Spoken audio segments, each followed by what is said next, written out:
Man, just what a race. Through the controversy at the beginning to an upset at the ending. What a thrilling race. And I'm telling you guys, New Hampshire is probably one of the most, or if not the most underrated racetrack on the NASCAR Cup Series schedule to this day. And man, we got to give it some more love. But hey, let's go ahead and dive on into this episode, guys.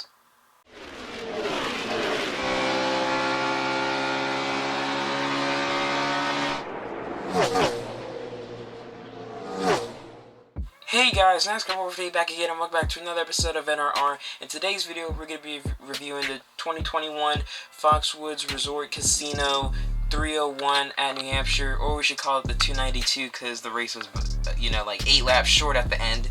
Some fans didn't like it, but what are you gonna do? But anyway, yeah, like we do always, we're gonna look at the top 10 drivers. We're gonna rate the race, look at the drivers, and also we're gonna talk about this race as a whole, or sum it up.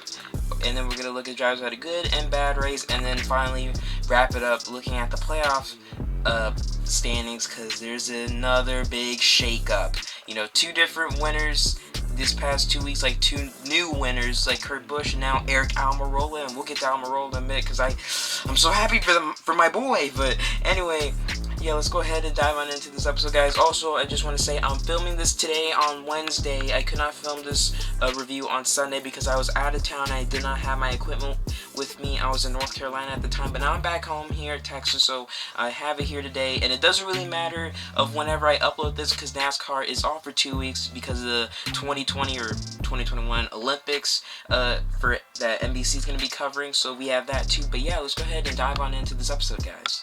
Finishing in first was my boy, the man of the hour, Eric Almirola. What a race for the 10 team. Just his first win on a non-super speedway racetrack. I mean, oh man, but let me just get to it. Like, Almirola wins in New Hampshire, gets his 3rd career win, like I said, his first on a non-super speedway. But I just found this out because I was watching the NASCAR Weekly podcast, and technically New Hampshire used to be sort of like a super speedway, running restrictor plates, I think, in like 2000, so, but still, he wins on a non-super speedway.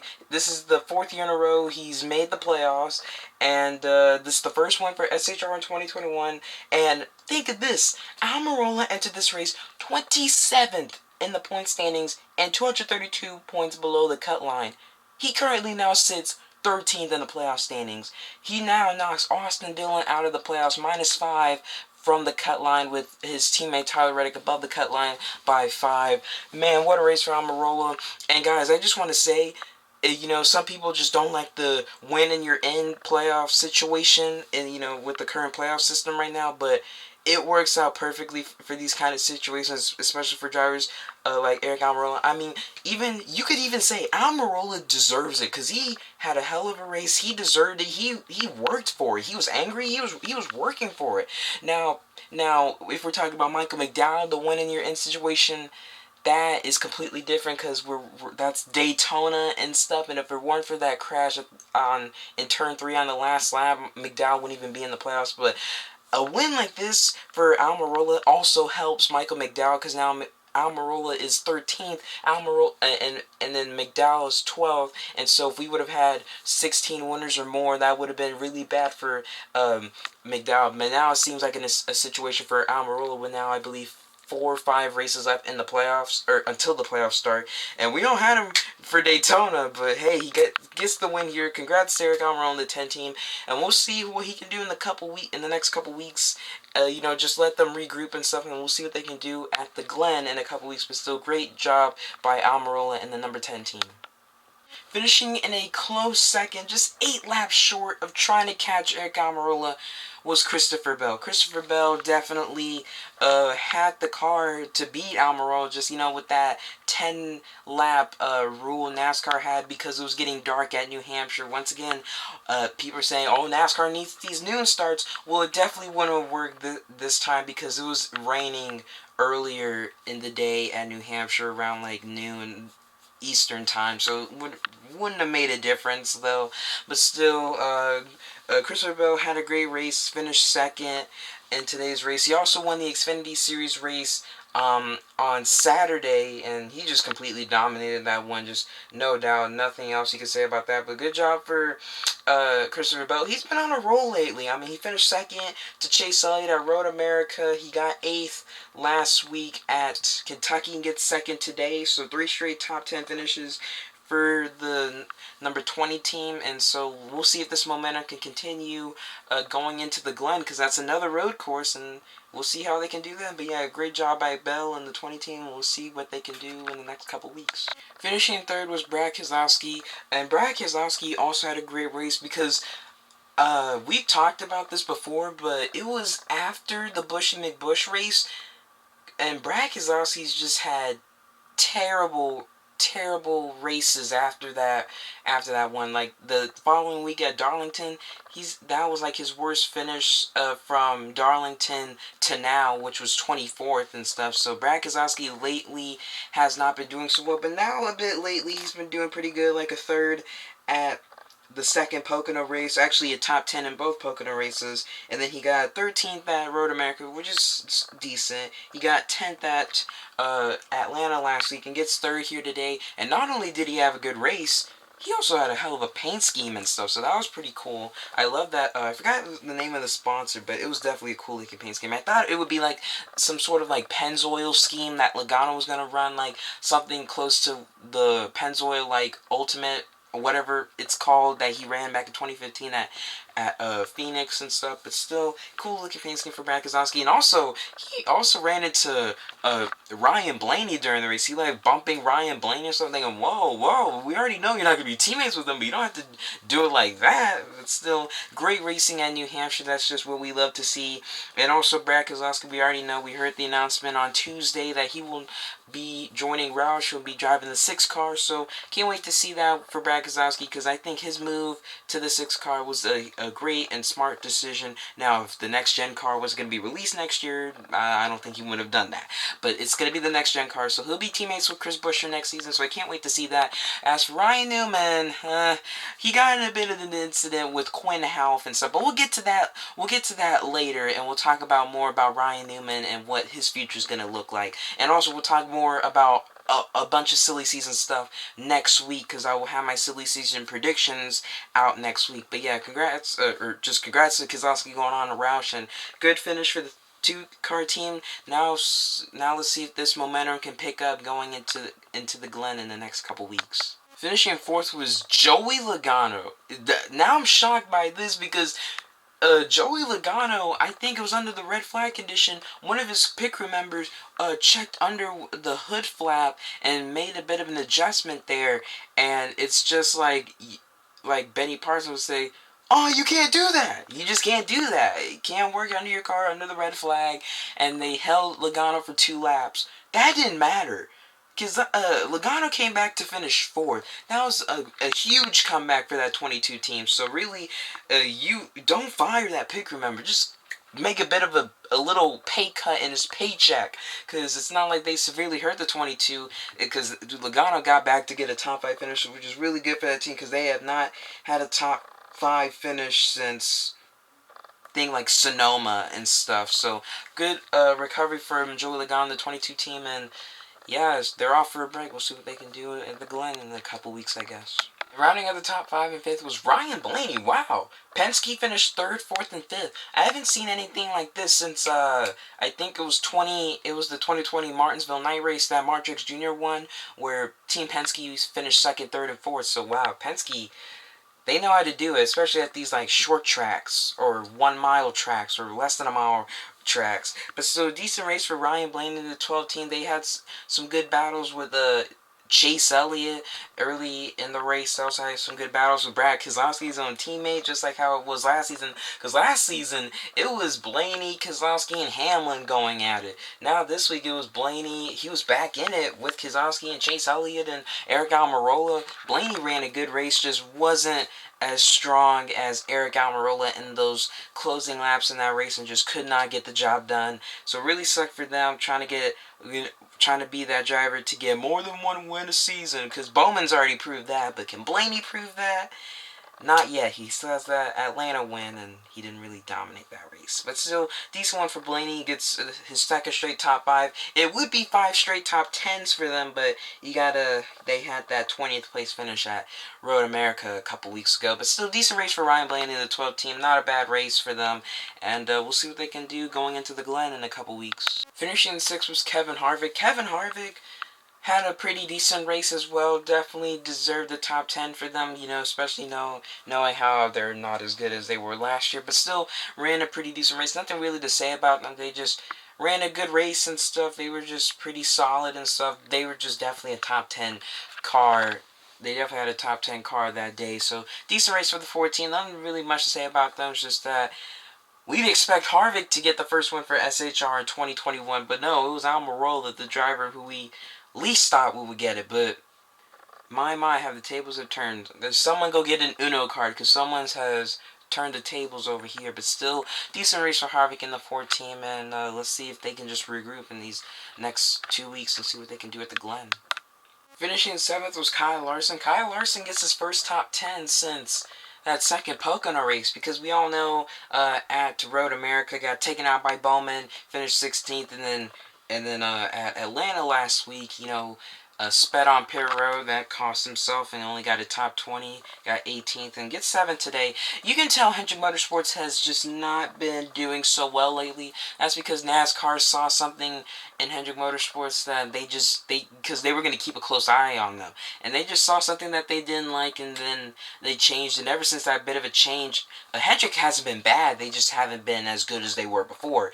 Now it's like they're having challenges, like huge challenges, like from JGR and Penske and stuff. So that's where some of that's starting to come into effect. Yeah, heck, even SHR with Almirola's win from Sunday was still a decent race for Kyle Larson in the 5 team. We'll see if they can keep up their momentum going into the Glen, because they're pretty okay at the Glen, but they've been doing really well on the road courses. So we'll see what they can do at Watkins Glen in a couple weeks. But yeah, decent race for Kyle Larson in the 5 team. Finishing in 8th was Ross Chastain. Ross Chastain's definitely having one of those seasons where he's hit or miss at these tracks. Like, oh, he'll get a top 10, top 15. Like, oh no, he finishes outside the top 20 and stuff. But that's just how Ross Chastain is. He can be consistent for a couple of races and then be inconsistent for the next couple of races. That's how it is for him. But now being minus over 100 points to the cut line, Chastain and like Busher, no, just 17th, no, 18th to 20th, or 21st, whatever.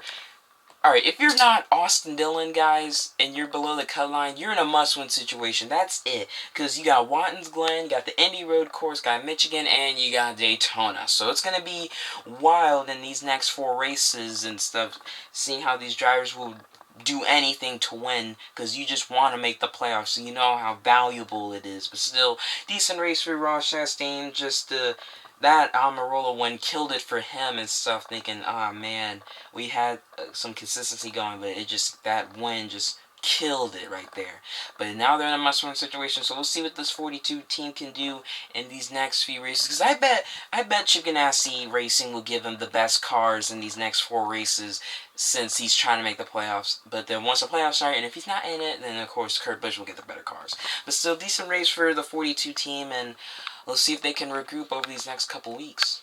Finishing in 9th was Alex Bowman. Just another solid race for Bowman and the 48 team. I mean, they were the best Hendrick car back at Atlanta. This one, they weren't the best, but they were definitely running up there. They were definitely consistent, running in the top 10, top 15 and stuff. So they definitely had a pretty decent car. But I just want to point out, if Alex Bowman wouldn't have jumped Kyle Larson at Road America, and if he would have finished in the top 10 at the Ally 400, hint, his own sponsor, then they would have like 10 straight top 10 finishes, if minus those 2 races, like if those 2 races would have been top 10 finishes, because that shows you how consistent they've been recently. Like ever since that win at Dover, he's just been clicking it. He's been clicking it.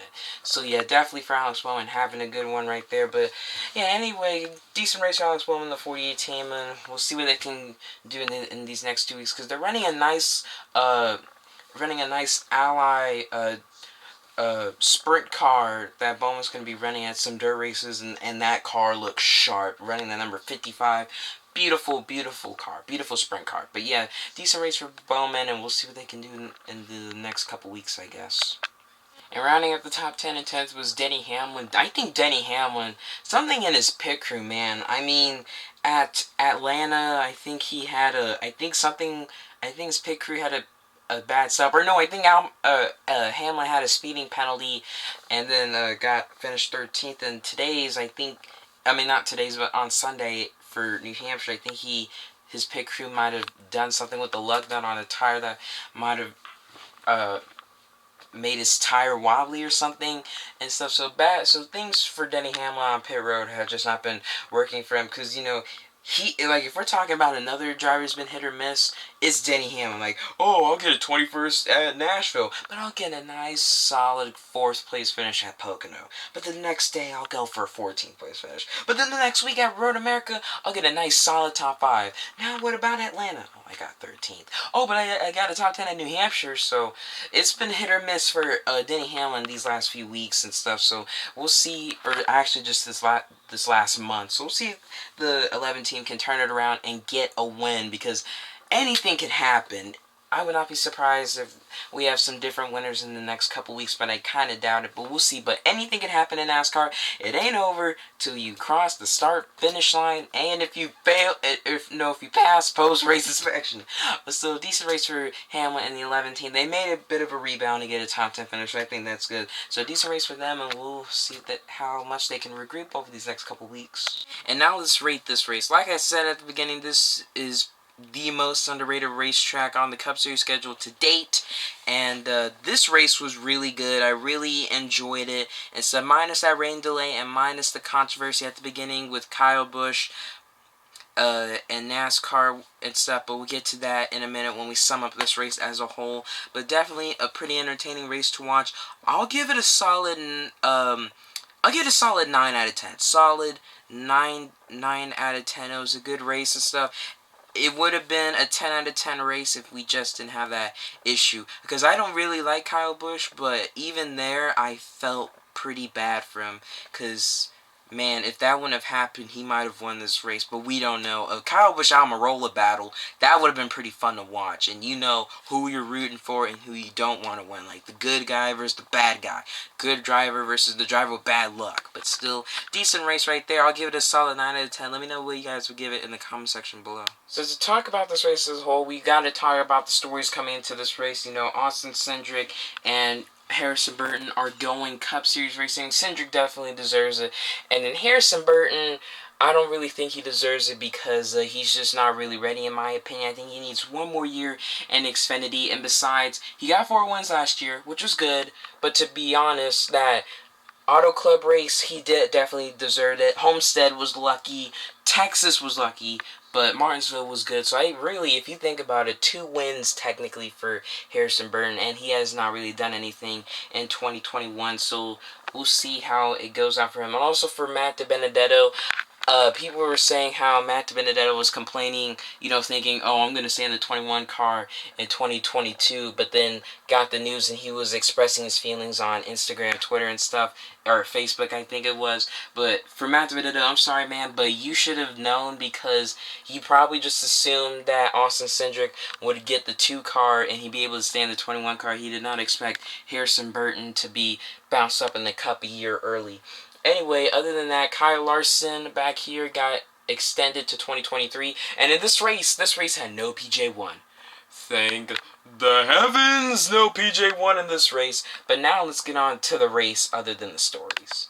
So in this race, Kyle Busch, Martrix Jr., and Hamlin spun out. It was wet on the racetrack and stuff. NASCAR sent those drivers out early, and they should have just waited and stuff. And some spotters are saying it's too wet, the track's wet. Kyle Busch was not happy with NASCAR. He showed his displeasure to the pace car. Just too bad races that Loudon in a row for KFB right there, because he had a tire go down last year early in New Hampshire. Now this happens. And later, Bubba Wallace and Corey LaJoy during the red flag, they brought back the football, from like Michigan in 2019 and Daytona 2019. I missed that right there. That was really fun to watch again. Like I said, Logano was held for 2 laps, messing with Carr during the red flag. Alfredo spun out, a bit of contact with Bubba Wallace. Cody Ware spun out. There was no caution. He just made a full 360. Keselowski, he was looking very competitive again, so that was cool to see. Christopher Bell was running well. Chastain was running well. Blaney was running well. And then Ryan Blaney won stage 1. Harvick was also running well. And then Blaney and Elliott, they were battling for the lead. Then later, I forgot, Harvick took the lead in the race, so that was pretty cool. Then Quinn Houff spun out because Newman spun out Quinn Houff, like he just rammed into him, and Houff was not happy. And then even Houff said on Twitter that he just could not wait to hear what the announcement would be for Roush Fenway on Tuesday and stuff, and it was Keselowski replacing Ryan Newman. But Ryan Newman could be part-time for Roush Fenway, but we're not sure. It's either that or just retirement, because I don't know if any other team would want Ryan Newman. And next up, Bubba Wallace and Buescher won around. That just could not happen to both of them right there, especially trying to make the playoffs. Then Bell nearly turned Ross Chastain during the race. I'm thinking, dang. And also, Almirola was challenging Elliott, because Almirola, even before today's race, he's secretly good at Loudon. And it was a good run for them. Keselowski had a commanding lead, and he won stage 2. Austin Dillon was running terribly. On the other hand, Tyler Reddick was having a good run. And there was no clear favorite heading into the final stage, just no one. And then, because the race might have ended early because of darkness, because, New Hampshire Motor Speedway doesn't have lights, so don't ask Bob Barkers, Bob, does New Hampshire have lights? But next up, Blaney and Keselowski were going at it. It was great racing at New Hampshire. Keselowski and Blaney were no longer teammates after 2021, so them battling, that's something we could see more in the future. Then Logano, like I said, was making a comeback, and then Almirola was coming back, and then took the lead. And him and Austin Dillon almost went at it, because Dillon knew if Almirola won, that would knock him out of the playoffs, but it wasn't enough, and Almirola won the race at New Hampshire. That was 8 laps short, and so that's the race as a whole. Alright, right here, in my opinion, the drivers who I thought had a good race. Mark Jacobs Jr., I'd say he had neutral. He did have a bit of a comeback, spinning out early in lap 8, due to the wet conditions on the racetrack, and was able to come back to get a 12th place finish, so I thought that was pretty solid. And then 14th was Cole Custer. I think he definitely deserves that, because that's his first top 15 finish, I'd have to say, since, Dover, so that's actually pretty good. So a strong run right there by Cole Custer, getting a top 15 finish. So those are the drivers I thought, in my opinion, had a good race. Now to the drivers who had a bad race. First up, Austin Dillon just wasn't running well. Had to go against Almirola, who was about to put him a lap down, just for him to stop him, but just could not get it. Now he's below the cut line. He just needs to put some races together, because Austin Dillon's just not doing it right now. So he's the weakest link at RCR right now, and I'm not even sure if he'll make the playoffs, because earlier this year, he looked great, Reddick looked bad. Now in the middle portion of the season, he looks bad, Reddick looks great. Chase Elliott started 3rd in this race, gets 18th, I think he finished. But yeah, just not a good finish for the 19. They just need something good to happen. 2 bad races in a row for them. Well, actually, Chase Elliott had a bit of a comeback last week, but still just not a race that they know that they can do better. William Byron, 3 straight races in a row that he's just not had a good race. Road America, he was running well, just he had an issue. I think he overdrove turn 5, and then the last 2 weeks have just been awful for him. Ryan Newman, like I said, had that run-in with Quinn Houff. Van Dad, insult to injury, he won't be returning to the 6 car next year, and so he might have to go to a part-time schedule for Roush, or have to retire, but we'll see. And then Chase Briscoe, he just didn't run well. Finished 27th. He's been having some good runs these past 3 weeks. Just not a good run for that 14 team.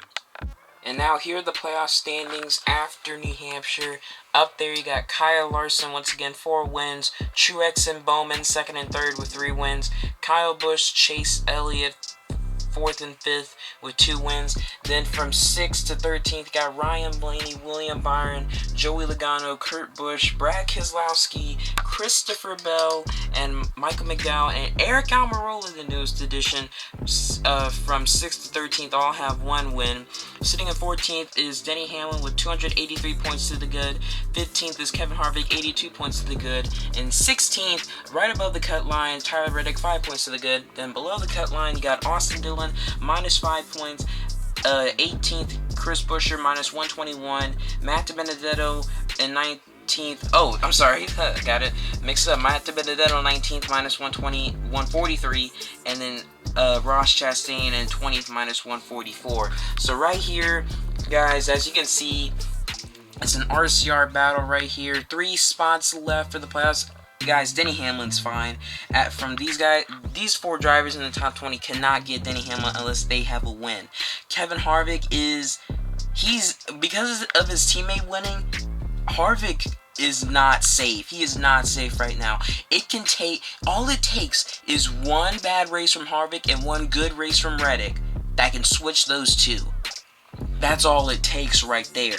And Harvick has 1 good track coming up. It's Michigan. That's the second to last race before the regular season finale, before Daytona and stuff. So we'll see what happens. Austin Dillon does not have to win as of right now, so he's good. But then Buescher, DiBenedetto, and Chastain, they are all in a must-win situation because they're over 100 points out of the playoffs right now. So yeah, those are the drivers.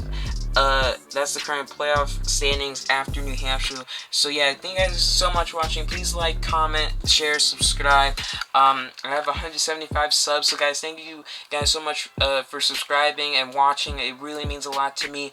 I have some uploads that I'm going to be making later this week, since I don't have any more NASCAR reviews to make for the next couple weeks and stuff, and my birthday is on a Sunday, and I don't have to make one, so that's gonna be awesome. I do have 3 videos that I'm gonna be making. And then after that, I'm not sure what I'll be making and stuff, because I do have a video on the 24th, the 27th, and 30th, all scheduled and stuff. After that, I don't know. And then also, I'll have my birthday gifts video, and after that one, I guess we'll just get ready for the Watkins Glen race, or the review. But yeah, thank you guys so much for watching. I'll see you guys next time. Have a great rest of your day, and that's it for me. Peace out.